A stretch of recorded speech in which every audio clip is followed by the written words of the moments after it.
जब हम लोग ये देखते हैं चारों तरफ, साथ ही जीवन के प्रवाह में जिस जगह हम आप अपने को यह घटता हुआ पाते हैं, ऐसे रूप में पाते हैं जिसमें यह बात स्पष्टता से समझ में आती है कि वे सारे उपाय, वे सारे ढंग जो समाधान के रूप में इस्तेमाल किए जा रहे हैं, जो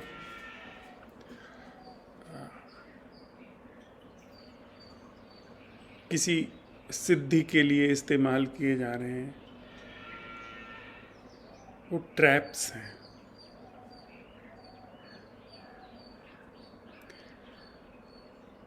अगर आप बहुत लकी हैं तो आप इस बात को समझ पाएंगे कि ट्रैप ही ट्रैप नहीं है, जाल ही जाल नहीं है। जाल से मुक्त होने की जो विधि है वह स्वयं जाल है। और भी अगर आप, मैं तो ये कहूँगा कि सौभाग्यशाली हैं, और भी यदि आप सौभाग्यशाली हैं तो आप देर से बेर ये जान पाएंगे कि न केवल जाल जाल है, जाल से मुक्त होने की जो विधि हमको समझ में आती है, हम इस्तेमाल करते हैं, वह जाल है, बल्कि जो जाल में फंसा हुआ है वह खुद जाल है। एक बहुत ही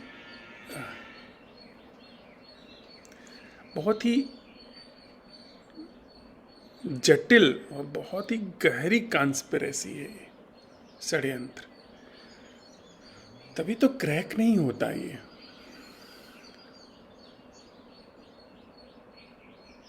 तभी तो ये बात समझ में नहीं आती है, समझते समझते चूक जाती है। समझ में शायद तब आ सके, थोड़ा बहुत जो लोग इसमें गहराई में गए हैं और वापस आए हैं, उन लोगों ने इस पर बहुत जोर दिया है कि आप सिर्फ जागें, सिर्फ देखें, देखने का कोई लेखा जोखा न निकालें, तो शायद आपके भीतर विवेक की वो परत, समझ की वो परत उघड़ सकती है, हिट हो सकती है, जो परत ये दिखाए कि जाल से मुक्त होना भी जाल है, और जाल से जो मुक्त होने चला है वह खुद जाल है। तो यह बात समझ में आए।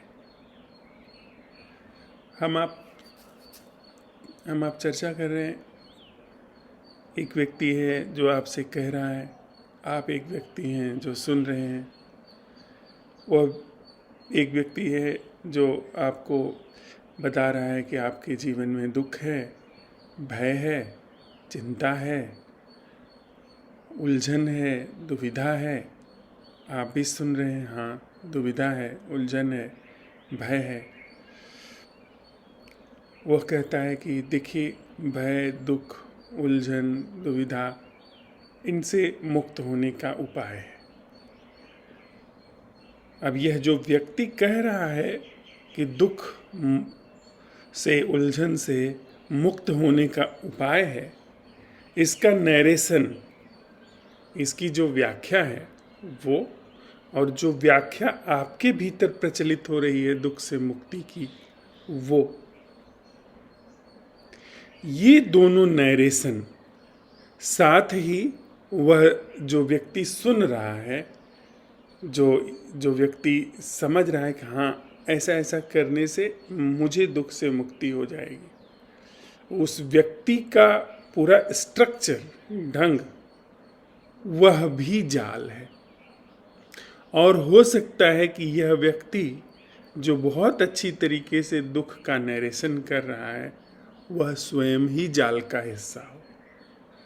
आपको नहीं पता है कि हो सकता है कि यह व्यक्ति भी बोल रहा हो, इसको पता ही ना हो कि यह स्वयं जाल है। समझ रहे हैं आप? हम प्लीज साथ साथ इस तथ्य को हम आप देखें।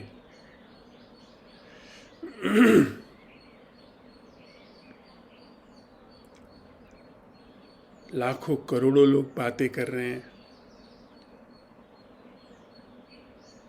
लाखों करोड़ों लोग सुन रहे हैं,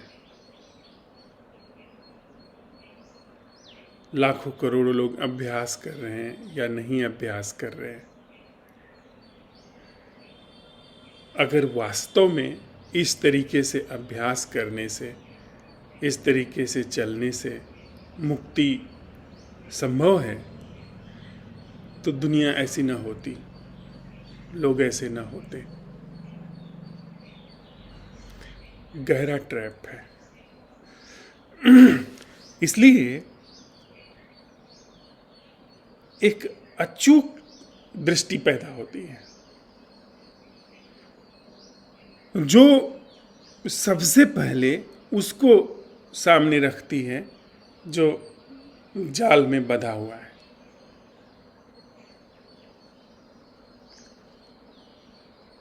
उसको भी सीधे सीधे देख रही है, सबसे पहले उसको देख रही है कि कौन है जो जाल में बंधा हुआ है। और उसको देखने के क्रम में जाल और जाल से मुक्त होने की जितनी भी विधियां हैं उन सारी चीज़ों को देखा जा रहा है, उन सारे घटनाक्रमों को देखा जा रहा है। यानी एक ऐसा भिन्न तल उपस्थिति का, फॉरगेट अबाउट द आत्मा परमात्मा, ये सब चीज़ें एकदम से छोड़ दें हम लोग। यानी हम लोग साथ में चल करके एक ऐसी संभावना को तराश रहे हैं, उघाड़ रहे हैं, पता लगा रहे हैं जहाँ से कि हम भरपूर देखे जाएं।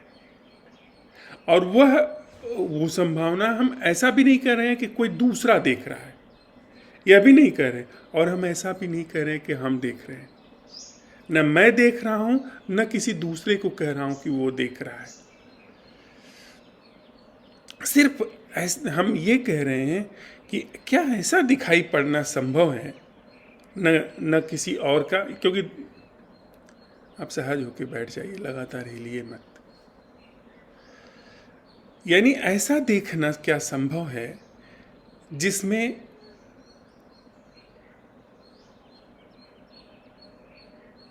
न मैं हूं और न ही कोई पर हो। दो तरीके का देखना हम जानते हैं। आप चले गए गुरुजी के पास, अब गुरुजी देखेंगे। आपने प्रार्थना कर दी, पूजा कर दी, अब भगवान देखेंगे। मैं अपनी दूसरा देखना यह है कि मैं अब खुद देखूंगा, मैं बहुत अपनी सूझबूझ से चलूंगा। ये दो ढर्रे हमको पता है। हम ऐसे देखने की बात कर रहे हैं जिसमें मैं तो भरपूर देखा जाऊं, लेकिन वो दिखाई पड़ना किसी दूसरे के हाथ में ना हो, पर के हाथ में ना हो। मुझे पूरा अपना दिखाई पड़ना घटे, लेकिन उसको मैं न देख रहा हूं।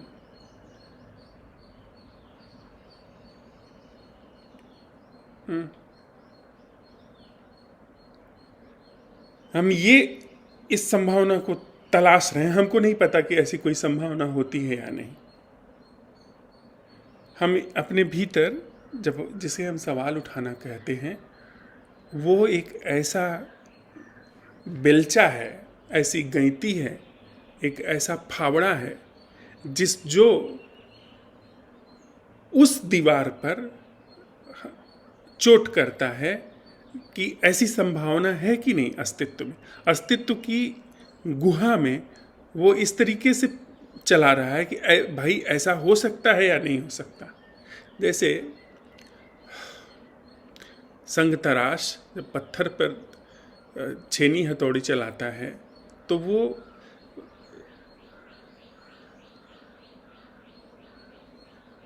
इस तरीके से छेनी हथौड़ी चलाता है कि उसके अंदर जो पत्थर की एक प्रतिमा उभर करके आई है, वह प्रतिमा काटते काटते, छीलते छीलते उभर करके आ सकती है कि नहीं। संगतराश को पता है कि यह मूर्ति निकल करके आएगी, इस पत्थर के टुकड़े से यह मूर्ति निकल करके आ सकती है या नहीं, यह संगतराश को पहले से पता है। हमको नहीं पता है, हम सिर्फ छेनी हथौड़ी चला रहे हैं कि ऐसा हो सकता है या नहीं। हमने भली भांति देख लिया है कि हम अगर छेनी हथौड़ी चलाते हैं तो जो चीज़ बन करके आती है वो समस्या है। हम किसी दूसरे को छेनी हथौड़ी चलाने देते हैं तो जो मूर्ति बन करके आती है वो समस्या है। इसलिए हम अब इस तरीके से छेनी हथौड़ी प्रस्तुत कर रहे हैं, चला रहे हैं कि जिसमें न दूसरे के हाथ में हो न मेरे हाथ में हो। यानी जो छेनी हथौड़ी का चलना है वो इतना सटीक हो कि उसमें दूसरे की तो दूसरे की, मेरी उपस्थिति भी ना हो। दूसरा होना तो दूर है ही है, मेरा होना भी उस छेनी हथौड़ी के रूप में दूरी पैदा करता है। तो जब हम इस तरह से सवाल उठाते हैं, ऐसा पाया जाता है कि हाँ, ऐसा दिखाई पड़ना संभव है, ऐसी उपस्थिति संभव है। मैं जब ये सवाल अपने भीतर उठाता हूँ कि ऐसा क्या कोई देखना है जिसमें मेरी कोई भूमिका नहीं है, का मतलब दूसरे की भी कोई भूमिका नहीं है, तो मेरे अपने होने की संरचना में पूरा ऐसा एक दिखाई पड़ना पाया जाता है जो न मेरा है न किसी और का है।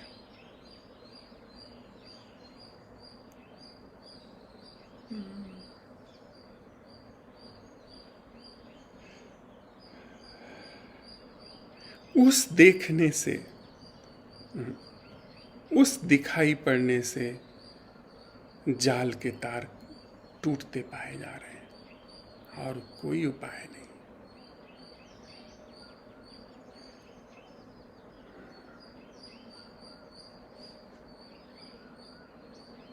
हम लोग बिल्कुल शैशव काल में हैं।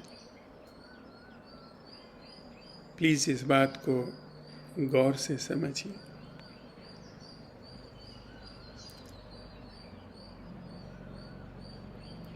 शैशव काल का मतलब होता है जैसे बच्चा अभी अभी जन्म लिया हो, नवजात। बहुत आसान होता इस व्यक्ति को यदि वह किसी परंपरा का अनुसरण करता, बहुत आसान होता।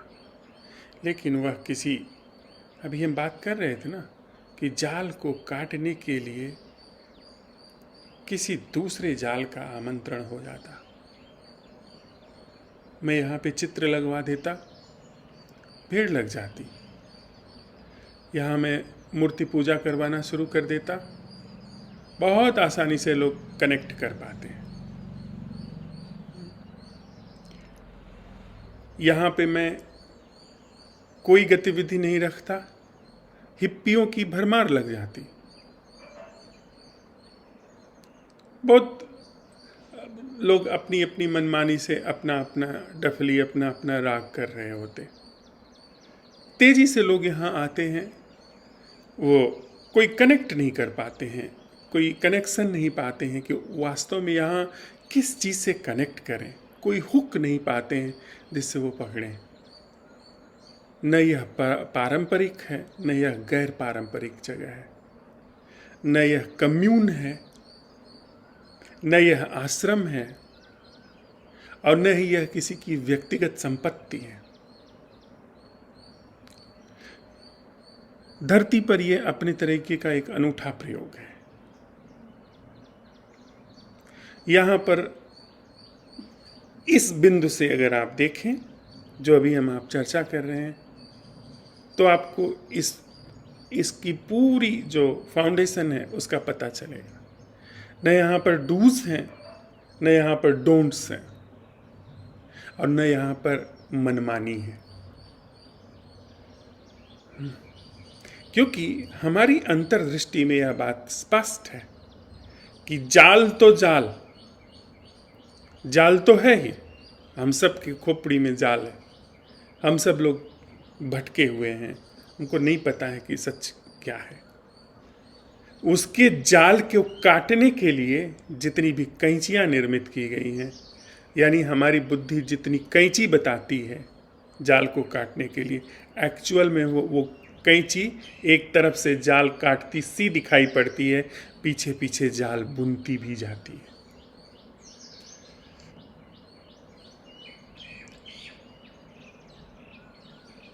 तो जाल, कैंची भी हमारे लिए, हमारी दृष्टि में स्पष्टता से दिख रही है कि जाल है। हमारे लिए बहुत सरल होता कि हम अरुणाचला को उद्धारक घोषित कर देते। हमारे लिए बहुत आसान होता कि हम रमण महर्षि को अपना गुरु बना लेते। यहां पर भीड़ लग जाती। लेकिन जो रमण महर्षि, जो अरुणाचला हमारी बुद्धि में बैठ जाते हैं, हमारे लिए उद्धारक के रूप में बैठ जाते हैं, वो एक नया जाल निर्मित कर देते हैं। ऐसा हमको दिखाई पड़ रहा है। इसलिए हम लोग एक बिल्कुल अलग तरीके से जीवन की संभावना को कुरेद, हमको नहीं पता, हम हो सकता है असफल हो जाए, हम हो सकता है बिल्कुल मुँह खा जाए, यह प्रयोग बिल्कुल ही रसातल में चला जाए, लेकिन उसकी हमें परवाह नहीं है। जितनी श्वासें हैं, जितनी भीतर ऊर्जा है, उससे इस प्रयोग को किया जा रहा है। उधर हम नहीं जाएंगे। न हमारे लिए बहुत आसान हो जाता कि रमण महर्षि को और अरुणाचला को गुरु बना लेना। हमारे लिए बहुत आसान हो जाता कि हम एक नई शिक्षा का प्रतिपादन करते हैं। यहाँ आसपास बहुत लोग समझते हैं कि मैं एक नास्तिक शिक्षक हूँ, मैं एक अराजक शिक्षक हूँ जो किसी भी चीज़ को स्वीकार नहीं करता है। ये बहुत आसान हो जाता कि मैं एक अराजक, जैसा कि ओशो इत्यादि की शिक्षाओं से जन्म लेता है, पर वैसा भी नहीं। मैं एक स्वयंभू गुरु के रूप में अगर खुद को स्थापित कर देता, बता देता कि फला जगह इनलाइटनमेंट हुआ है मेरा, फला मुझे बोध हुआ है, फला चीज़ों को मैं स्वीकार नहीं करता हूँ, अपनी एक अलग ही परिपाटी निकाल देता, नियम कानून सिद्धांत, अपनी तरह के शिष्यों को, अपनी तरीके की शिष्याओं को, या अपनी तरीके के शिष्याओं को अलग करके संगी साथियों का नाम लेता, तो बहुत आसान होता मेरे लिए। वह भी नहीं है। न चीज़ मेरे हाथ में है, न चीज़ दूसरे के हाथ में है।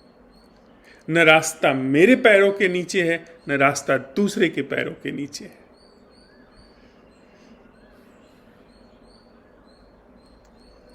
न संपत्ति यह मेरी है, न यह संपत्ति किसी दूसरे की है। इसलिए बड़ा ही कठिन है, लेकिन नींव मुझे डालनी पड़ रही है। न जाने किस प्रेरणा से नींव डालनी पड़ रही है। आज नींव पड़ेगी, निश्चित कभी इस पर भवन बनेगा।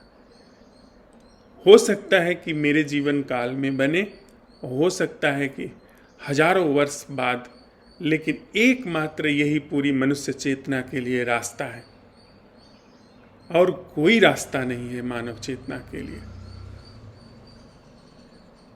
मुझे नहीं पता होता है कि लोग कैसे हैं, मैं जज नहीं करता हूं, सीधे जो जैसा है उसे स्वीकार कर लेता हूं, सीधे अपनी बात का निवेदन कर देता हूं। वह बात वहां तक पहुंचती है, नहीं पहुंचती है, वह व्यक्ति मेरी बात के साथ न्याय करता है, मेरे उसके बीच में जो संवाद होता है उसके साथ न्याय करता है, या उसके साथ वो घात करता है। इसमें मेरी कोई परवाह नहीं होती। अपने भीतर मेरे सत्यनिष्ठा है, उस सत्यनिष्ठा को यदि कहीं कोई सत्य जैसी घटना है तो वो जानती होगी।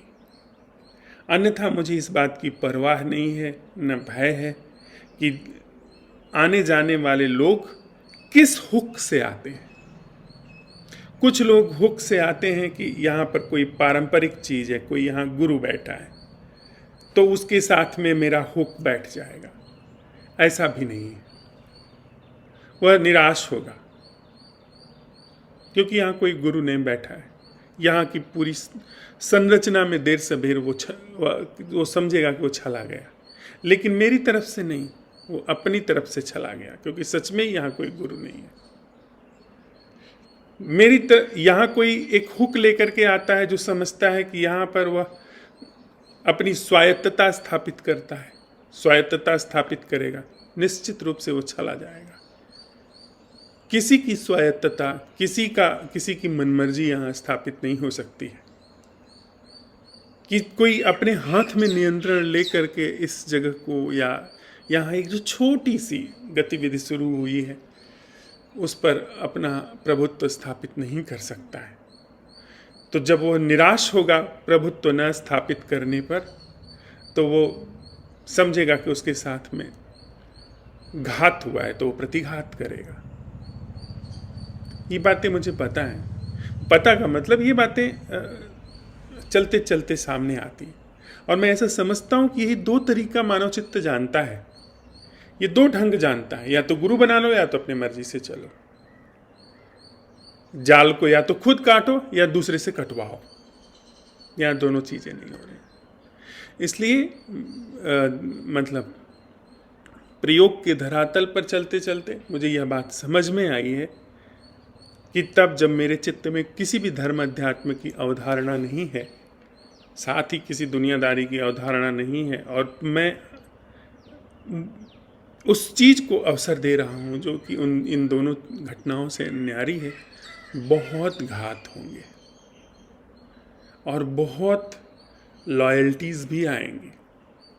कुछ लोग ऐसे होंगे जो पूरा ही सौंप देंगे, सौंपे हैं, और कुछ लोग ऐसे हैं जो पूरा नोच देंगे, उजाड़ना चाहेंगे।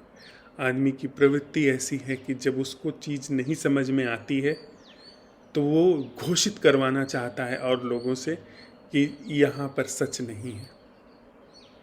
वो और लोगों को कहता है कि यहाँ पर सच नहीं है, वो उसको उजाड़ना चाहता है। यह वैर है, यह शत्रुता है, हिंसा, ये वहाँ पर विद्यमान है। लेकिन इन सारी चीज़ों के होते हुए भी, इन सारी चीज़ों के घटनाक्रम में होते हुए भी निश्चित रूप से कुछ ऐसा है जो कि अनटच्ड है, जिसको छुआ नहीं जा, और कुछ ऐसा है जो परम शक्तिशाली है। यदि निष्ठा सत्य के प्रति है तो हमेशा से इसे प्रोटेक्ट किया गया है, और न भी किया गया हो हमेशा से, मैं ऐसा पाता हूँ, ये व्यक्ति कम से कम ऐसा पाता है, इट इज सुपर प्रोटेक्टेड वे। क्योंकि यह न तो मेरा रास्ता है न तो आपका रास्ता है। जो चीज़ मेरे से और आपसे न्यारी है, अगर वह है, जो मैं और तू दोनों से न्यारा है, अगर वह है, तो ये उसका रास्ता है। कुछ डूबता है तो न मेरा डूबता है न आपका डूबता है, उसका डूबता है। कुछ बनता है तो न मेरा बनता है न आपका बनता है, उसका बनता है। इसलिए यदि सच में ही जाल कटता है तो किसी व्यक्ति का जाल नहीं कटेगा, जाल कटेगा जो किसी व्यक्ति का नहीं।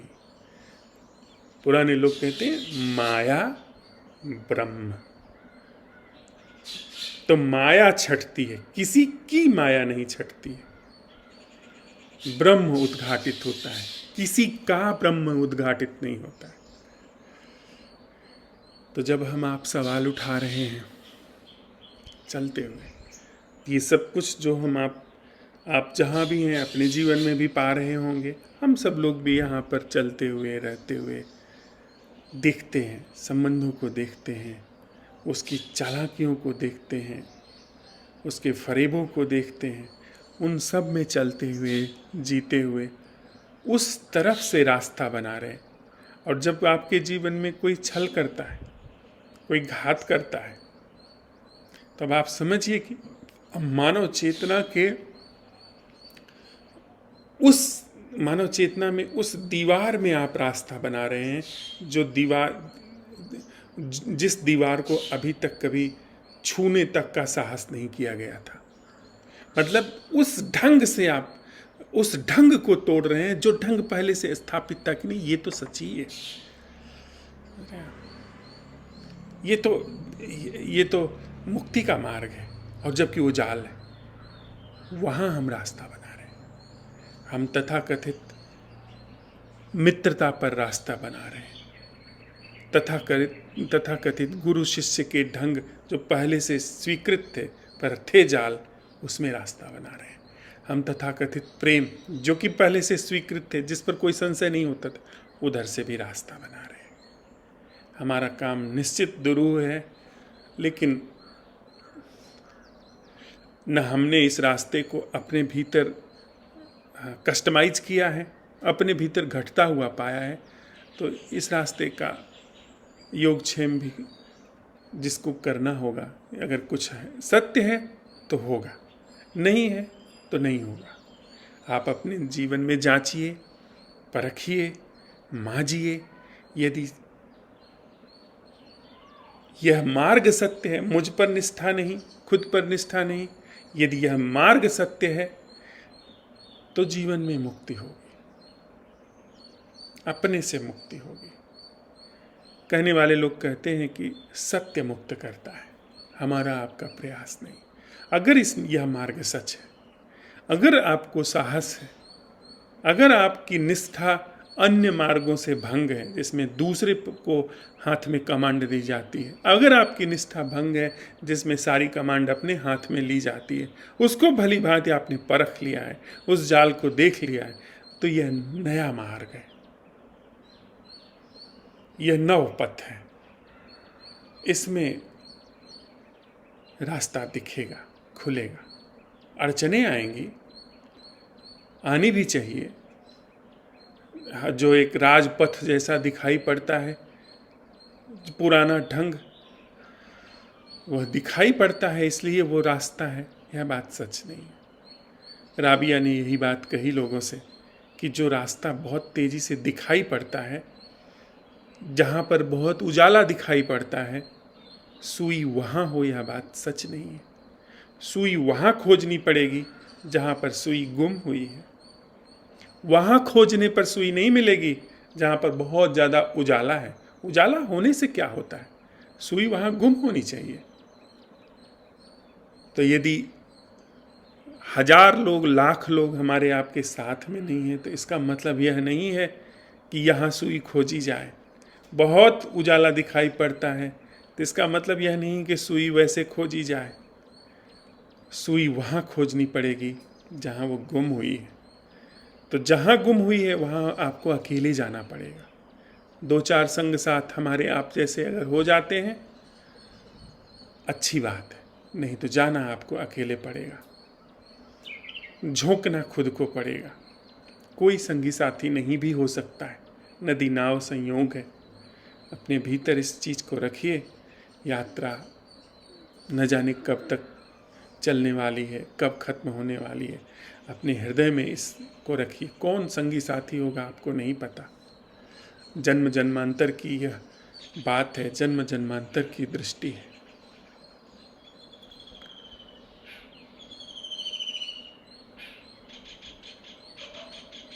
Did I made myself clear?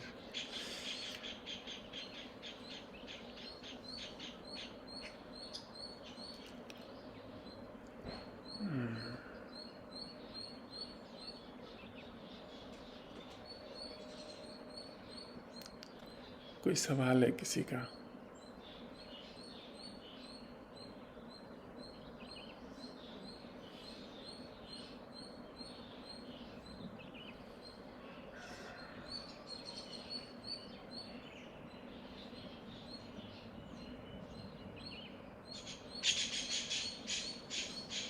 कोई एक संगी साथी भी हो जाए तो साधु कहना, एक व्यक्ति भी हो जाए तो साधु कहना, अन्यथा जाना तो आपको अकेले ही है।